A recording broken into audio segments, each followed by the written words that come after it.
Have you ever walked through your front door only to be greeted by a mountain of mail?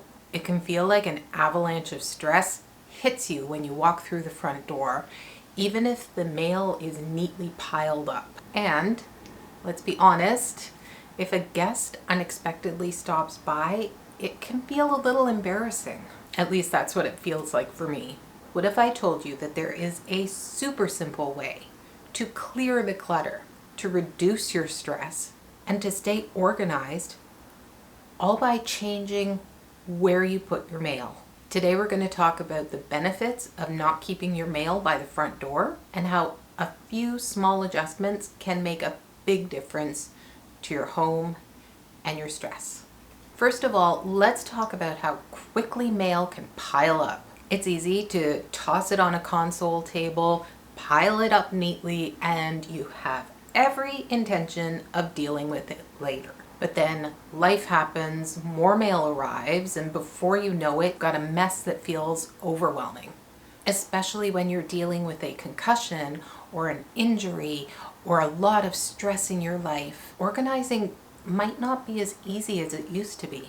And that's okay. It is important to cut ourselves slack and ask for help when we need it. By moving your mail to a different designated place, you'll create an environment that helps you feel calm and in control when you get home. Creating this organized system will give you a sense of accomplishment and that little hit of dopamine. I decided that because I do online banking and pay most of my bills at the computer, that I would set up my mail station at my desk. That's what works for me, but you do you. If you find that you are more likely to open the mail if it's in the kitchen, so while your kids are doing homework, you can be dealing with the mail, put your mail organization system in the kitchen. You do you, boo. Whatever works best. Welcome to my desk. So the first thing I do is put all the mail in here. I just bring it right from the front door and chuck it here. Then when I've got energy, I move on to the next tasks. When I'm ready to sort through things, I pull out any flyers, catalogs, things that can go straight into the recycling. My folders include an action folder. In here, I put anything that I know I need to deal with. Property taxes or other bills that need to be paid. Things that need to be signed and dropped into my property management office. Anything that I need to take further action on is in this folder. Next, I've got my filing folder. This is for important documents that I know I will want to keep, but don't actually need to do anything about.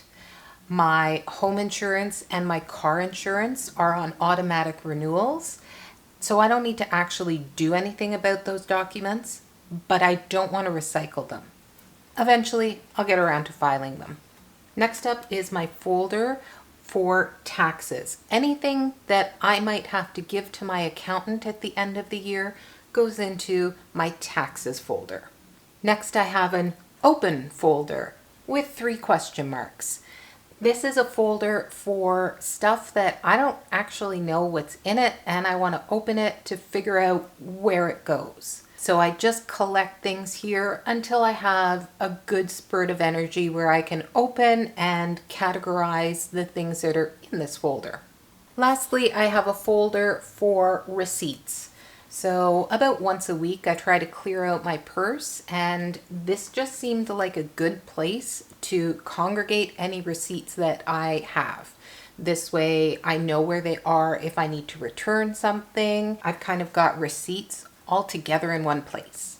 You could also create a to scan or to be scanned folder. If you digitize your documents, you could put them together and then batch scan them. This isn't something that I do, so I don't have a scan folder, but I know that it works for my friend. Having a system like this takes the guesswork out of where does my mail go and can help you to have a clutter-free front entrance. And if you're injured or recovering from a concussion, it is a simple way to feel organized without putting too much pressure on yourself. It also helps to keep the mail together, and then you can do it by stages. put it all in one place. Then get rid of all the recycling. Then put it into the right folders. Then open the things that need to be opened. Step by step by step as you have energy. And if you're not up to this, that's okay too. Grab a larger box. It can be an empty Amazon box. It can be a laundry basket. And just chuck all of the mail into that one bin so that it's all in one place in case you need to find something later. Mail can build up. There can be important things in there.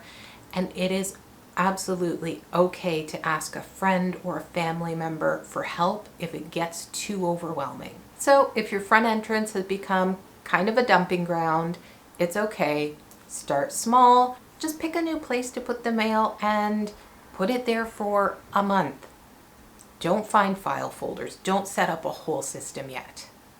If you're ready to try to set up an organizational system, I've got links below so you can find the same things on Amazon, but you can also just head out to the dollar store and pick things up really inexpensively.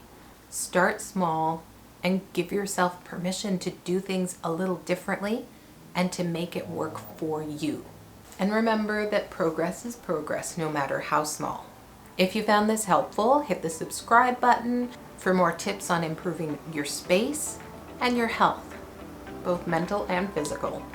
And don't forget that you are doing great and you are not alone.